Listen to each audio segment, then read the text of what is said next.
Hello everyone and welcome to this video, which is in our Great Engine Game series and our Human Game series. I'm Grandmaster Matthew Sadler, and in this video we continue our series looking at the opening discoveries of Leela with the WDL Contempt feature.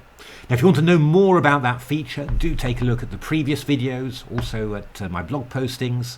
The details of that are in the comments. But basically what WDL Contempt does is you can tell Leela, look, I'm playing an opponent 400 ELO points weaker than me, give me some sharp openings to maximise my winning chances, and Leela goes right ahead and gives you some incredible stuff. Now we've seen some amazing ideas, really brilliant creative ideas against the Semi-Slav, against the Sveshnikov and against the King's Indian. And now we're going to have a look in the next couple of videos at the Caro-Kann, and in particular the advanced variation and the Henkin-Arkle variation, which is now the most popular way to meet the advance. So let's have a look how this comes about. It's e4 c6, d4 d5, and now Leela with WDL Contempt wants the move e5, the advance variation against the Caro-Kann. Now in the good old days, bishop f5 was almost automatic. And against that, actually, Leela was recommending knight d2 followed by knight b3, which is an interesting little line, and well, I might do a video on it sometime as well. But in the next couple of videos I want to focus on the move c5, and that's really the move that you see recommended an awful lot in books nowadays. Yeah, very popular with a couple of players, Igor Henkin, Israeli grandmaster, and Keith Arkle, British grandmaster. Botvinnik even played it in the good old days as well, World Championship matches. And gradually it's become more and more popular. So White has many options, but d takes c5 is one major one, and that's what Leela likes. And now Black has a couple of options as well, knight c6 or e6, but e6 has really become the main line basically, and this is what you see mostly at the top level. So here White's got an awful lot of possibilities. Actually, if you might have seen previous videos of mine and Natasha's, I think we did those together on how AlphaZero dealt with this line against Stockfish 8 in those matches all those years ago, 2017, 2018. AlphaZero, very creative, came up with an awful lot of different ideas and played it really well. But AlphaZero didn't come up with this.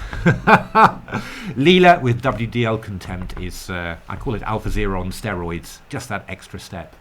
Because Leela comes up with a move which I have not seen in any book on the Caro-Kann. I've got quite a few. Got books by Peter Wells, by Jovanka Huska, by a couple of, I think it's Norwegian amateur players. An interesting one by Francesco Rambaldi, Grandmaster, for Thinkers Publishing, and also Keep It Simple by Krzysztof Silecki for Chessable.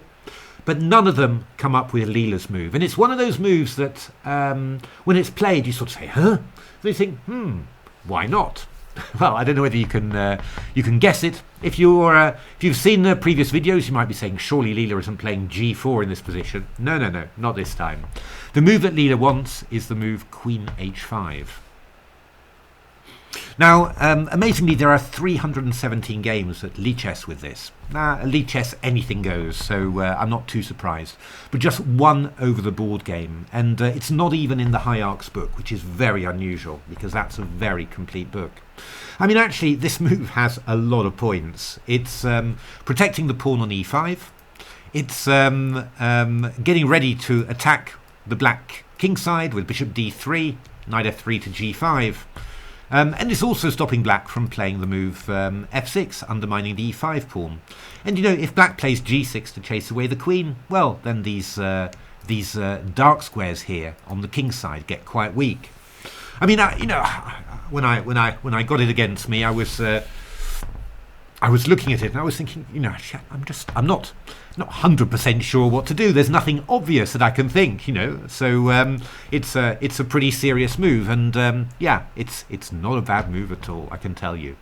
So I came up with two ideas. I'm going to have a look at one idea, the more sensible one I came up with that I played first, and then sort of the more concrete one, the more where you try and refute it. I'll have a look at that in the next game. What I played was I played the move knight c6, and I mean, it's quite typical. I mean, these are sort of French structures, aren't they? I mean, black's wasted a move with c6 to c5. But they basically are French structures. And what often happens in the French is that, when d takes c5 happens, you don't try and take back this pawn. You try and win the e5 pawn, and clear your centre so you can advance your own central pawn. So what I wanted to try and do was to attack this pawn as quickly as possible, chase away the white queen, and really try and get some advantage somehow, and not just play for equality. So after knight f3, I carried on with that idea, and I played the move queen c7. And what am I doing? Well, I'm attacking this pawn. I can always take this one later, but I'm also threatening the move g6, just basically aiming to chase away the white queen. And it's got a couple of cunning ideas. For example, if you just played a natural move, bishop d3, I could play the move g6. And if you go queen g5 to try and keep hold of the pawn, I've got the sneaky bishop h6 attacking here. White could play the move bishop b5 to try and hold the e5 pawn, but then I take here, and what I was trying to argue was that well, this bishop on b5 isn't amazing. It would rather be on d3 attacking the king. So I've actually managed to make a little gain there. Now Leela played a move that I'd anticipated. It played the move bishop e3. It defends the pawn on c5, and it also puts the bishop on a protected square. So after g6, you can play the move queen g5, keeping hold of the pawn. And well, I mean, I vaguely thought about this. Actually, even queen h4 might be more sneaky, but I wasn't really sure about this at all. Okay, there's this weak pawn on here, but white's got the f-file, and knight g5 will be coming in with a rook on f1. I was a little bit worried that this might not turn out for me. So after queen g5, I just played bishop g7, hitting the pawn, and now after knight c3, white's threatening knight b5, so I went a6. And I was sort of thinking that I was probably going to do quite okay here. So I mean, in principle, I think that that this is quite a decent plan for black, and that I'm doing quite well. But as you'll see in the game, I got up to a certain point, and then yeah, then it just didn't go anymore. And it does remind me a lot of those games between AlphaZero and Stockfish. There's a few good ones annotated in the Silicon Road to Chess Improvement in quite a bit of detail. The sort of structures that you get, and yeah, obviously the videos are also very good as well. So do take a look at, I think it's the Game Changer channel, and also the Silicon Road to Chess Improvement. So, well, Leela played bishop f4, just holding on to e5. I went knight e7, so I'm looking to sort of prise the queen away from protection, and also harass the queen if it moves back to g3. So bishop d3 played, so that after knight f5 we can take there. I played the move h6. I thought it was good to force the queen back to g3. Can't go anywhere else now, so let's force it back.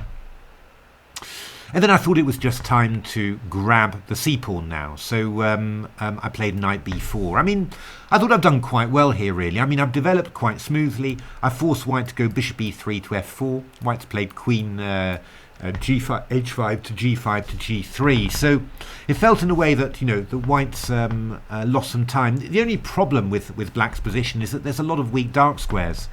And not easy for black to get this light squared bishop active, and this was what was always happening to Stockfish 8 against AlphaZero. Was always struggling to get that light squared bishop active, and well, I didn't do any better than Stockfish 8. So I went castles, and I was wondering about going bishop e3, but I was just a little bit perturbed about bishop e3 and knight a4 maybe. Quite a few weak dark squares there. Wasn't 100% sure.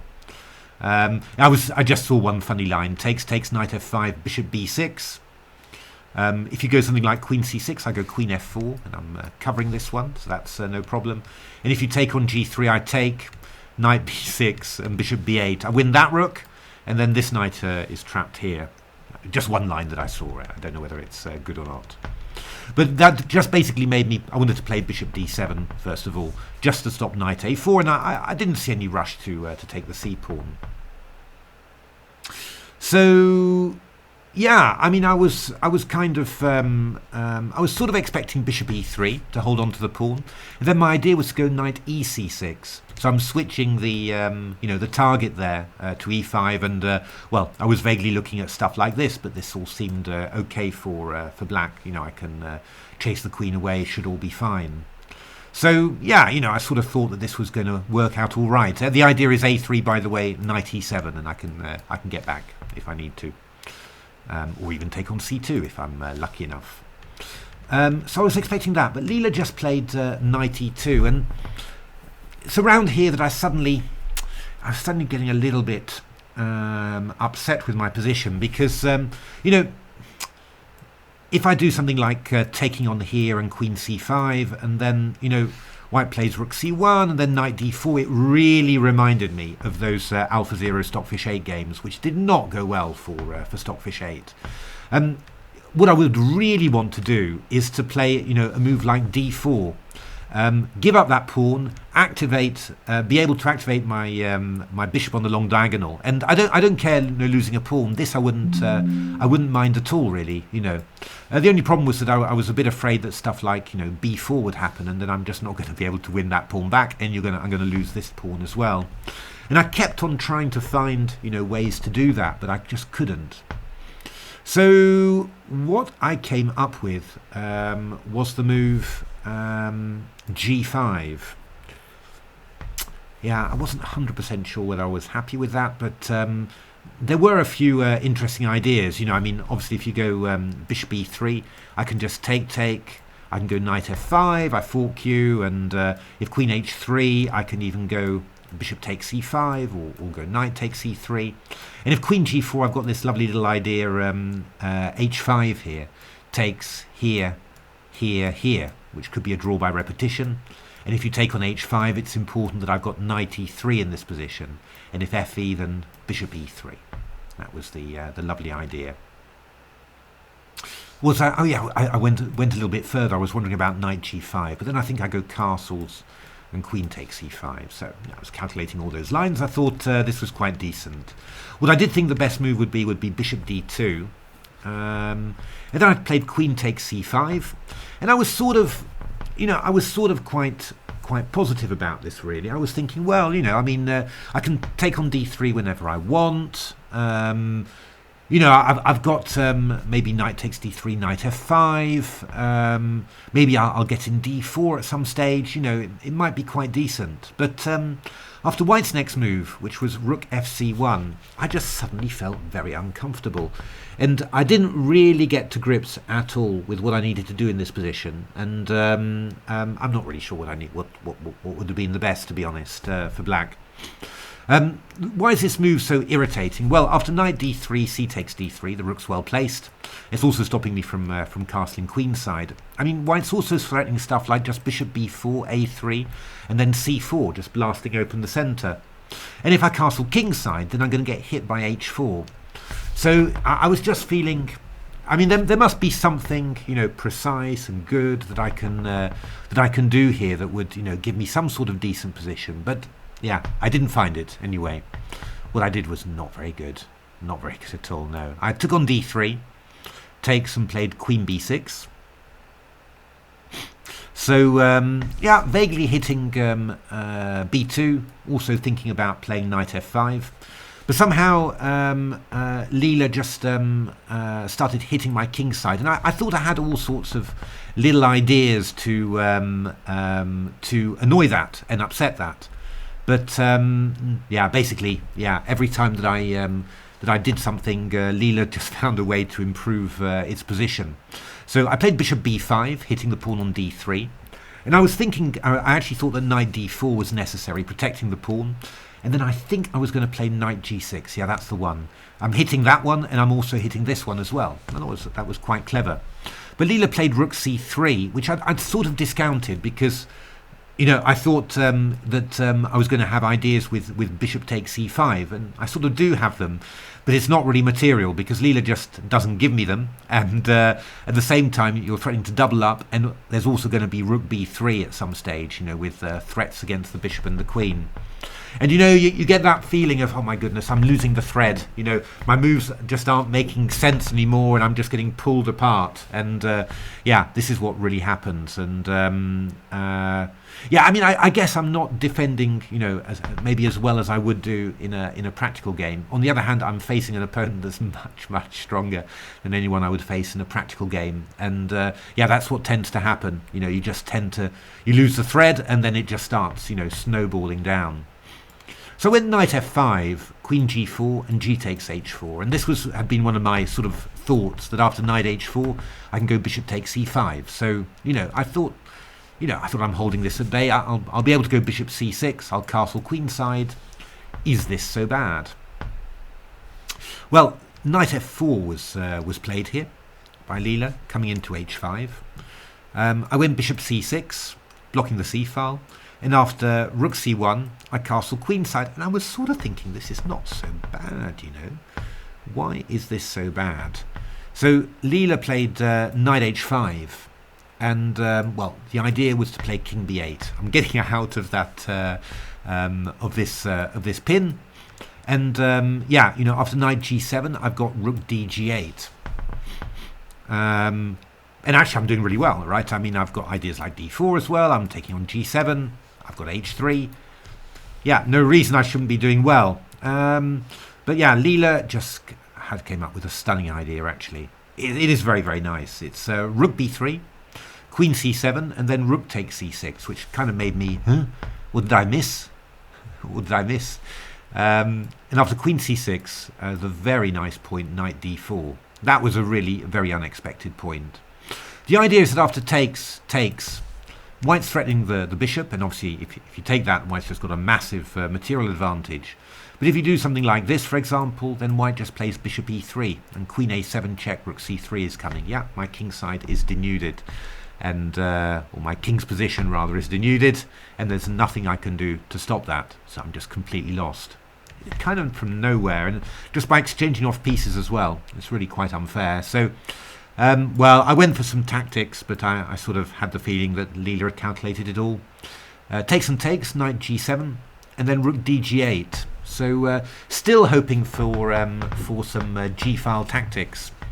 But this is actually it's finished in a very similar way. Takes, queen d4, and after rook g7, queen b6 here, threatening queen takes b7.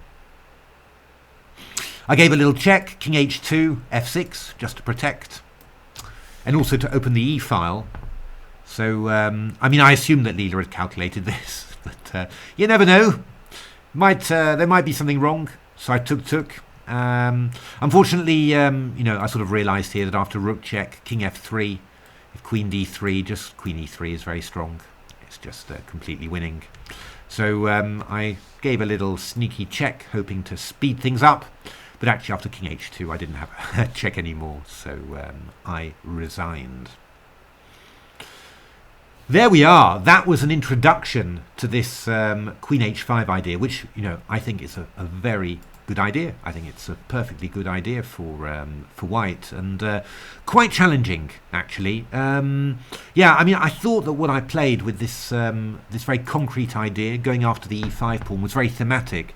But yeah, I don't know. I just somehow, you know, I ended up weakening my my dark squares somehow, and I just never felt that I'd got, you know, proper equality, and I always felt I was struggling to you know, to get some proper counterplay. I was always on the verge of being squeezed somehow. So yeah, I don't know.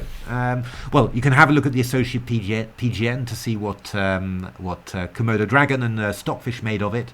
But I can say that I didn't have a good feeling, particularly about playing this as black. So could be rather unpleasant for your opponents.